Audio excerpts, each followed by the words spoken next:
कल फैसला भी है और वकील को जुबान दी है मैंने। नहीं तो तू जबान की बोली लगा के वकील को पैसा इकट्ठा करने के लिए बोल ना। और मैं ये पैसा नहीं दूंगा। तू ये पैसा कोर्ट कचहरी में नहीं लगा रहा है, तू ये कुएं में फेंक रहा है। तू समझ नहीं रहा बात को। गलत बोल रहा है तू। शिक्षक देश का भविष्य बनाता है, उसका वर्तमान देश नहीं बिगाड़ सकता। मुझे यकीन है ये केस हम ही लोग जीतेंगे। और जैसे ही कोर्ट हमारी नुकसान भरपाई करेगा मैं तेरी पाई चुका दूंगा। 35,000 हो गए, पता है तुझे? Are you understanding? I am grateful to you. अरे तकलीफ मैं उठाऊं, पैसा मैं इकट्ठा करूं, ग्रेट तू हो गया? अरे ग्रेटफुल बोल रहा हूं। अरे तू ग्रेट हुआ, मैं कौन हुआ? फूल।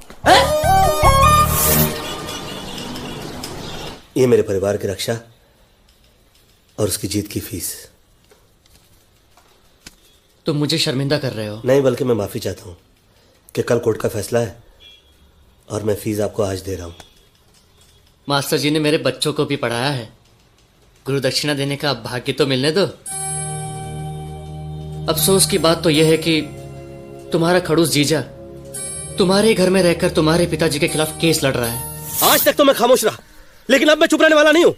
ये जीजू हम दोनों के पिताजी के खिलाफ कोर्ट में केस कैसे लड़ सकते हैं? नहीं, अपने ससुर के खिलाफ लड़ने को इनको शर्म नहीं आती? मैं क्या करूं, वो मेरी सुनते थोड़ी हैं।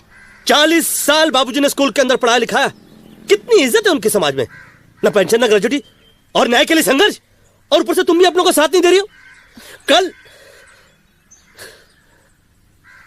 कल कोर्ट में फैसले का दिन है। जीजू चाहे तो केस छोड़ सकते हैं, समझा देना उनको। अरे दीपक, आपने तो मुझे भीष्म पितामह बना दिया बाबूजी। वो कैसे?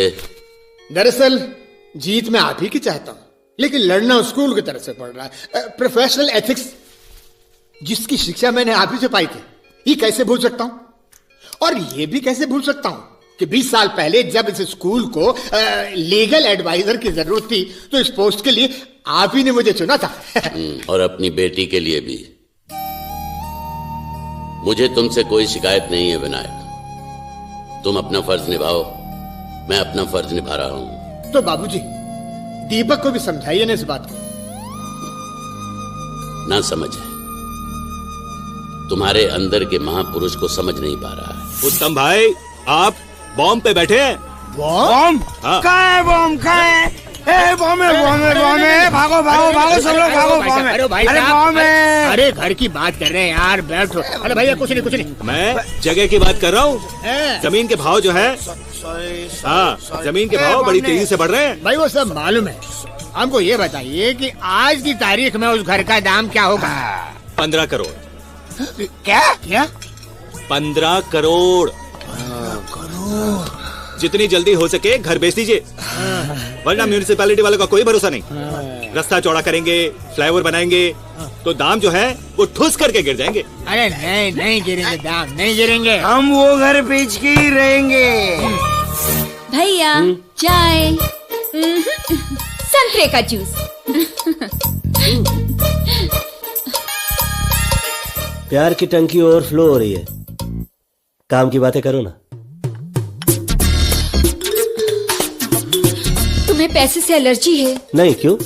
तुम्हें हमारे पति बेवकूफ लगते हैं। मेरे लगने से क्या होता है? कृपलानी, कृपया करके घर बेचने की बात दोबारा मत करना। कृपलानी बहुत अच्छी कीमत दे रहा है। बाबूजी ने इस घर की नींव खुद अपने हाथों से डाली थी। यह घर उनके पैसों से नहीं, खून पसीने से खड़ा हुआ है।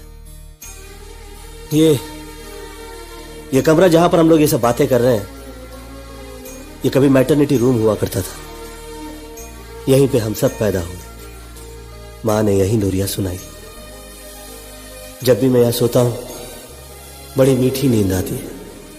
मेरे लिए यह घर अनमोल है, मैं इसको किसी कीमत पे नहीं बेच सकता।